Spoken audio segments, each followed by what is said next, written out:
This assessment asks us to draw the Lewis structure for ethene.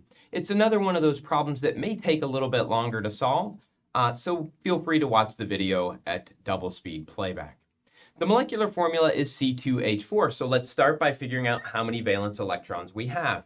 Each carbon is going to contribute a total of 4 valence electrons to give us 8.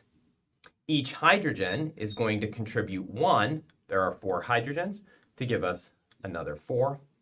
We add those up and we get a total of 12 valence electrons. We're now ready to start using those electrons in forming the bonds.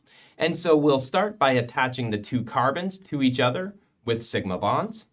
With 4 hydrogens, we'll put 2 hydrogens on each carbon. How many electrons have we used? 2, 4, 6, 8, 10. We have a total of 2 electrons left to give.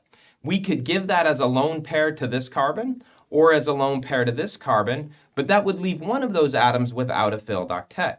And so what we'll do instead is put those electrons as a second bond, now giving both carbons 2, 4, 6, 8, and the other carbon 2, 4, 6, 8.